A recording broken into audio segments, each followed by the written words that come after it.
Hello, good people. How are you? How are you this morning? It's your sister Roslyn once again. I'm having a flu, my guys. Don't worry, I'm having a flu. I've been affected a little bit. So, how are you, my guys? How are you doing? It's it's 4 a.m.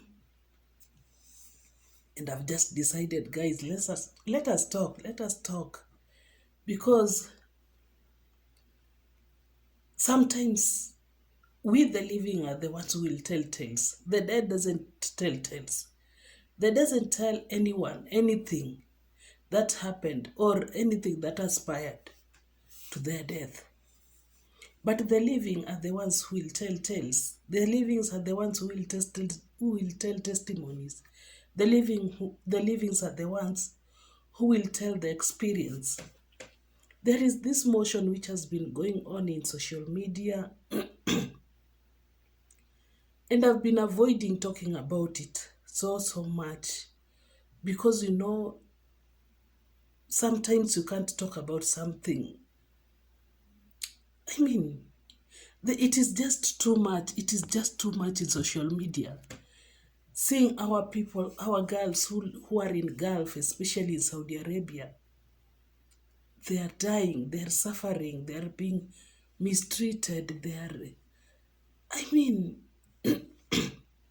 where is the government in all this? I do always think when the girl or when the lady or someone gets out of the country, especially Kenya, to get outside Kenya is not easy.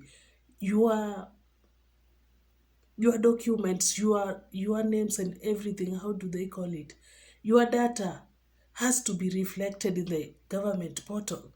So I don't think if there is any lady, any man who can get out of the country without the government's knowledge.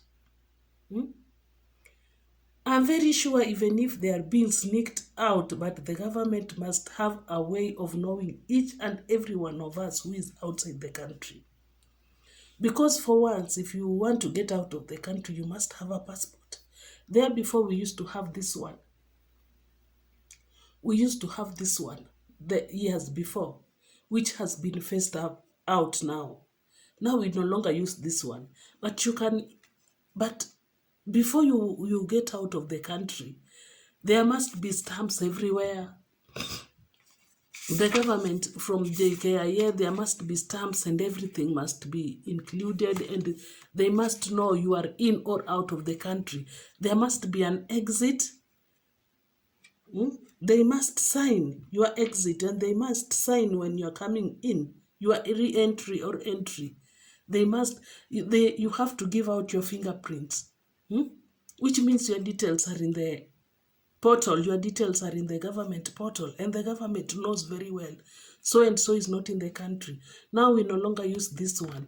Now we are using this one. Even if you are using this one still, all your informations before you get out of the country, the government has known you are not in the country. So the issue of our girls crying and dying outside the country, I don't understand. Hiyo kitu inaniumanga tu sana. But I don't mean everyone mwenye ako Saudia ama mwenye ako Gulf, especially Saudia. Let's talk about Saudia. I don't mean kila mtu mwenye ako Saudia anateswa na ameuliwa. No, one thing we must come to understand and we must tukubaliane nayo is that there is a natural death also. Kuna kifo, which it's biblical. Even in our country, people are dying natural deaths. But since the tale can't wake up and say, this is exactly what happened, itabaki tu, she was killed in Saudi Arabia. She was killed. Maybe this person has been sick. Maybe this person has been sick and it has costed her life. But since the dead can't tell tales, tunabaki tu tumesema ameuliwa.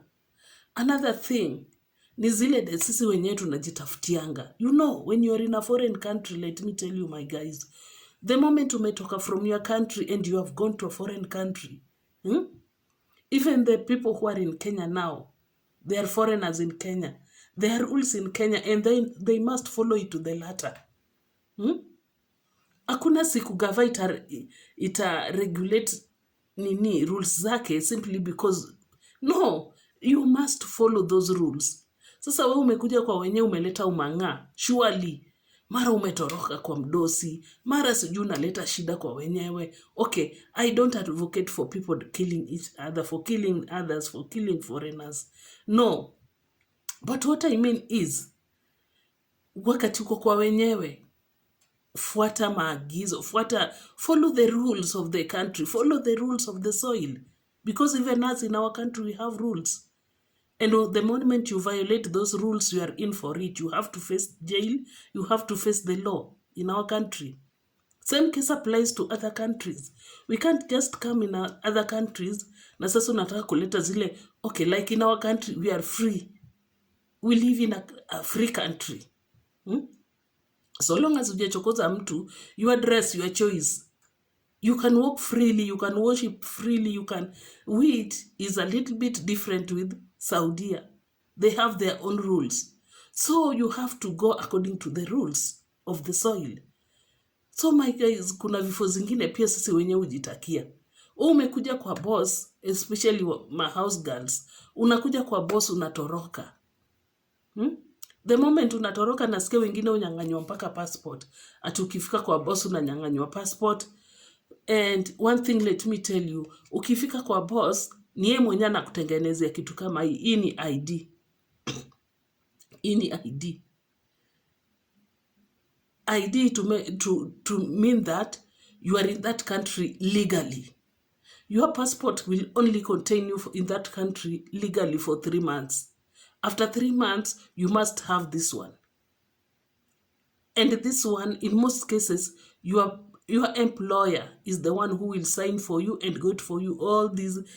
She's the one or he's the one to take care of the process. Then you will have your residential permit or your residential ID. Fine. The moment umetoroka, hauna document yoyote because in most cases, bosses ndio nasikia au baki nazo. Hauna document. Which means you are in that country legally. Wakati uko kwa boss, niye ndio akona.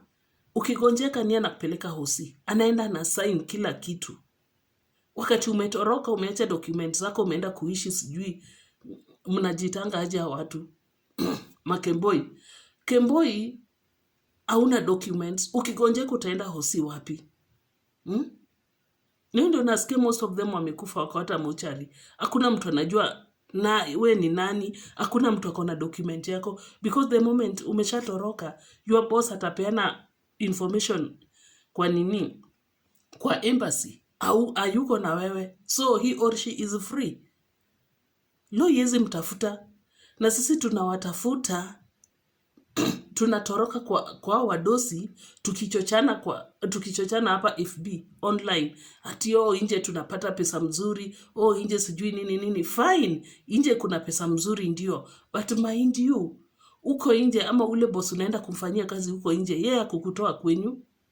Boss mwenye uko naye hapa kwa nyumba ndiye alikutoa kwenyu na kalipia all the requirements. Wanalipianga kila kitu.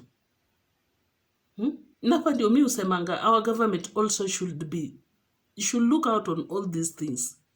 Unaona country kama wanaitonga jama Philippines. Philippines kwanza hata salary yao inakuanga mingi sana kutushinda. Kwa sababu gani? Kwa sababu their government is taking care of them. Wakati wako na issue, government is ready to chip in very quickly. But sisi, embassy, sijui kama hata tunakuanga na embassy. They don't care. They don't care. Ukisha kuja uende kwa boss. Another thing, ukikuja kwa wenyewe, funga mdomo, wacha ujuaji. Yeye hata kikwambia unafaa kupikia sufuria ikiwa upside down, we pika hivyo, wacha kumwambia hivi na we kuwa mjinga. Mwarabu anapenda kufanya kazi na watu wajinga. Hapendi kuambiwa.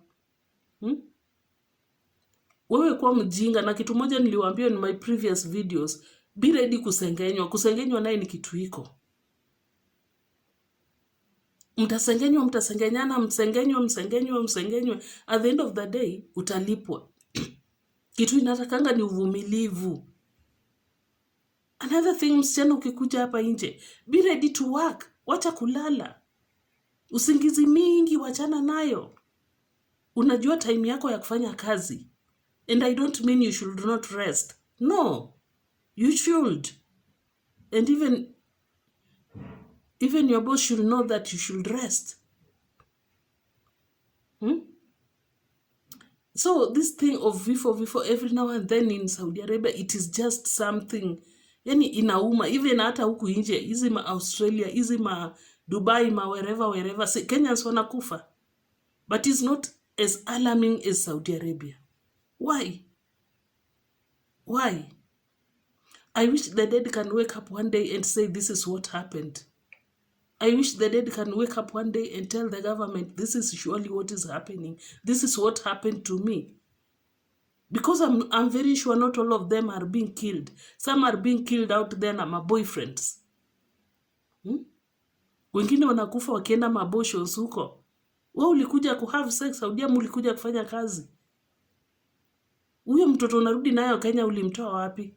Ulikuja Kenya kama ulikuja kwa wenyewe kama una mimba, unarudi huko na mtoto. Ulimtoa wapi mtoto? Maisha hapa ni very expensive.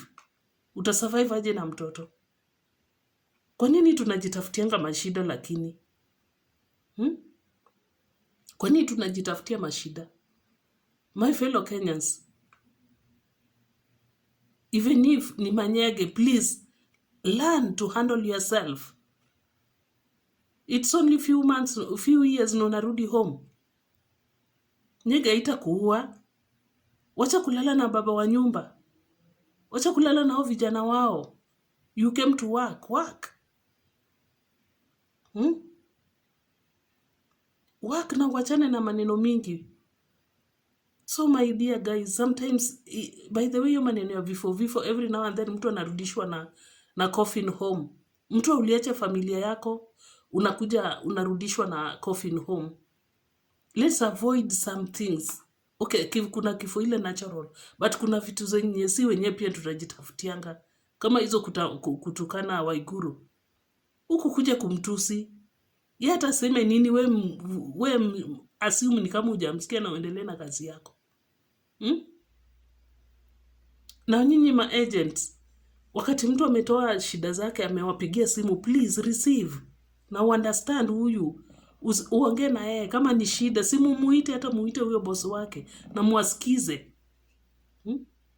Mbona nyinyi wenyewe hamwezi sikiza watu?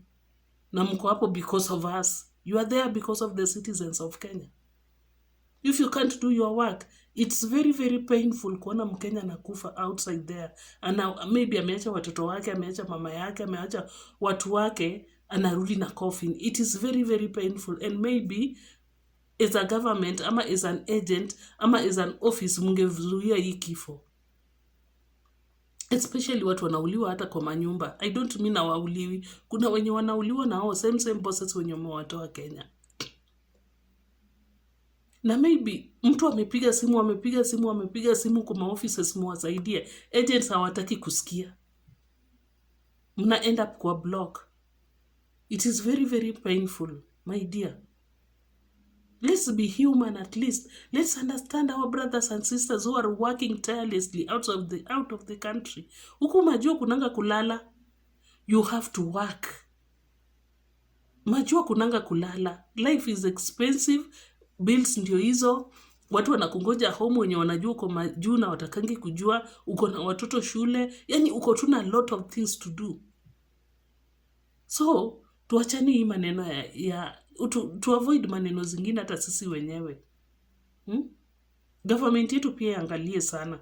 Hakuna venye mtu atatoka Kenya without your information. Hakuna, kila kitu inabakingia hapo JKIA, fingerprints, pictures, sijui nini, takataka yote inabakingia hapo JKIA. Mnajuanga nani ametoka na nani amerudi. Msituambie mjuange ya watu wako wapi. Why are we paying taxes if you don't know where we are? Why are we paying taxes?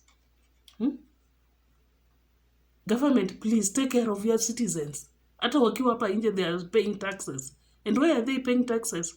For you to take care of them.